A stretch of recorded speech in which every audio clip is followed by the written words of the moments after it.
Welcome to my cooking channel. ನೋಡಿ, ಅನ್ನ ಮತ್ತು ಸಾಂಬಾರು. ಅನ್ನ ಜೊತೆ ಈ ಥರ ಸಾಂಬಾರು ಮಾಡಿ ತುಂಬ ಟೇಸ್ಟಿಯಾಗಿ ಬರುತ್ತೆ. ನೋಡಿದ್ರೇ ಅನ್ನ ಜೊತೆ ಇದೇ ಸಾಂಬಾರು ಮಾಡಬೇಕು ಅಂತೀರ. ನೋಡೋಣ ಬನ್ನಿ, ಈ ಥರ ಸಾಂಬಾರು ಮಾಡೋದು ಹೇಗೆ ಅಂತ ತೋರಿಸ್ತೀನಿ ನೋಡಿ. 1 ಕಪ್ಪು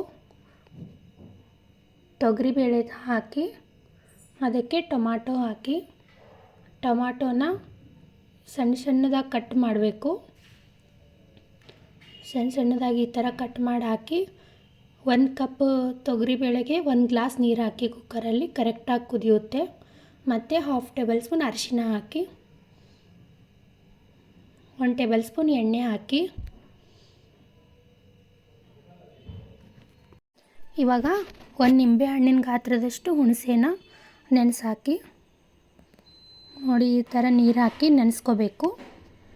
ಹುಣಸೆ ಹಣ್ಣನ್ನ 2 ಮಿನಿಟ್ಸ್ ನೆನೆಯೋಕೆ ಬಿಡಿ. ನೋಡಿ, ಈ ಥರ ನೀರು ಹಾಕಿ ನೆನೆಸೋಕೆ ಇಡಿ. ಇವಾಗ ಒಗ್ಗರಣೆ ಹಾಕೋಣ. ಬೇಳೆಗೆ ಏನೇನು ಬೇಕು ನೋಡಿ.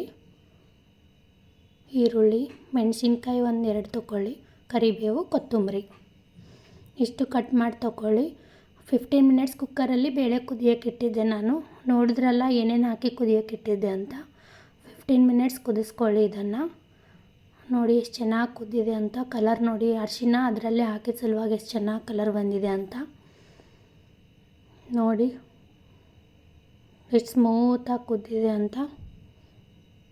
ಇವಾಗ ಇದಕ್ಕೆ ನೀರು ಹಾಕಿ 1 ಗ್ಲಾಸು. ನಿಮಗೆ ಗಟ್ಟಿ ಬೇಕಾದರೆ ಸ್ವಲ್ಪ ನೀರು ಹಾಕಿ. ನಾನಿಲ್ಲಿ ತಿಳಿ ಮಾಡ್ಕೊತಾ ಇದ್ದೀನಿ. ಸ್ವಲ್ಪ ಜಾಸ್ತಿನೇ ನೀರು ಹಾಕಿದ್ದೀನಿ, ಯಾಕಂದರೆ ಅನ್ನ ಜೊತೆ ಸ್ವಲ್ಪ ತಿಳಿ ಇದ್ರೇ ಟೇಸ್ಟಿಯಾಗಿರುತ್ತೆ. ರೊಟ್ಟಿ ಜೊತೆ ಆದರೆ ಸ್ವಲ್ಪ ಗಟ್ಟಿ ಮಾಡ್ಕೋಬೇಕು. ಇವಾಗ ಎಣ್ಣೆ ಹಾಕಿ ಒಗ್ಗರಣೆಗೆ.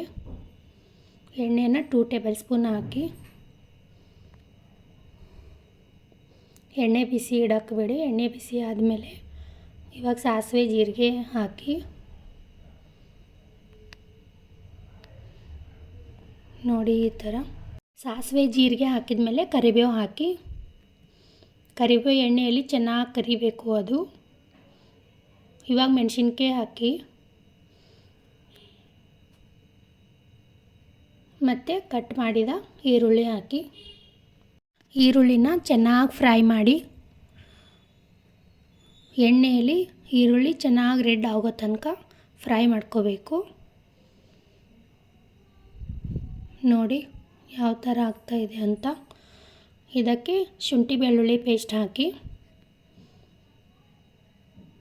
ಇವಾಗ ಮಿಕ್ಸ್ ಮಾಡಿ, ಎಲ್ಲನೂ ಚೆನ್ನಾಗಿ ಮಿಕ್ಸ್ ಮಾಡಿ ಫ್ರೈ ಮಾಡಬೇಕು.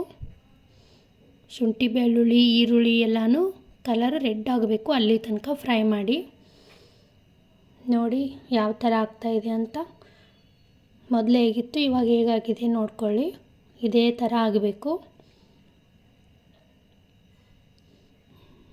ನೋಡಿ, ಎಣ್ಣೆಯಲ್ಲಿ ಈ ಥರ ಫ್ರೈ ಆದಮೇಲೆ ಹುಣಸೆ ಹುಳಿ ನೆನೆಯೋಕೆ ಇಟ್ಟಿದ್ವಲ್ಲ, ಅದು ನೆಂದಿದೆ ನೋಡಿ. ಇವಾಗ 2 ಮಿನಿಟ್ಸಲ್ಲಿ ಎಷ್ಟು ಚೆನ್ನಾಗಿ ನೆಂದಿದೆ ನೋಡಿ. ಈ ಥರ ಹುಳಿನ ಚೆನ್ನಾಗಿ ಕಿವುಚ್ಕೊಂಡು ಹುಳಿ ನೀರನ್ನು ಒಗ್ಗರಣೆಗೆ ಹಾಕಬೇಕು. ನೋಡಿ, ಈ ಥರ ಈರುಳ್ಳಿ ರೆಡ್ ಆದಮೇಲೆ ಹುಳಿ ನೀರು ಹಾಕ್ಕೊಳ್ಳಿ. ಹುಳಿ ನೀರನ್ನ ಚೆನ್ನಾಗಿ ಕುದಿಯೋಕ್ಕೆ ಬಿಡಬೇಕು. ನೋಡಿ, ಹುಳಿ ಚೆನ್ನಾಗಿ ಕುದಿಬೇಕು. ಹುಳಿ ಎಷ್ಟು ಚೆನ್ನಾಗಿ ಕುದಿಯುತ್ತೋ ಅಷ್ಟು ಟೇಸ್ಟ್ ಬರುತ್ತೆ ಸಾಂಬಾರು. ಇವಾಗ ಇದಕ್ಕೆ ಖಾರ ಹಾಕಿ, ಮತ್ತು ಉಪ್ಪು ಹಾಕಿ. ನಿಮಗೆ ಖಾರ ಉಪ್ಪು ಟೇಸ್ಟ್ಗೆ ಎಷ್ಟು ಬೇಕೋ ಅಷ್ಟು ಹಾಕಿ. ಮತ್ತು ಬೇಳೆಗೆ ಕೊತ್ತಂಬರಿ ಹಾಕಿ. ಕೊತ್ತಂಬರಿ ಒಗ್ಗರಣೆಗೆ ಹಾಕೋಕ್ಕಿಂತನೂ ಬೇಳೆಯಲ್ಲಿ ಹಾಕಿ ಮಿಕ್ಸ್ ಮಾಡಿದ್ರೆ ಟೇಸ್ಟಿಯಾಗಿರುತ್ತೆ. ಇವಾಗ ಹುಳಿ ಕುದಿಬೇಕು. ಹುಳಿನ 1 ಮಿನಿಟ್ ಕುದಿಸಾದ್ಮೇಲೆ ಈ ಬೇಳೆನ ಹಾಕಿ. ಈ ಥರ ಹಾಕಿ ಮೇಲ್ಗಡೆ ಪಾತ್ರೆ ಮುಚ್ಚಿ. ನೋಡಿ ಒಗ್ಗರಣೆ ಎಷ್ಟು ಚೆನ್ನಾಗಿ ಬಂದಿದೆ ಅಂತ. ನೋಡಿದ್ರಲ್ಲ, ನೀವು ಇದೇ ಥರ ಅನ್ನ ಜೊತೆ ಸಾಂಬಾರು ಮಾಡಿ.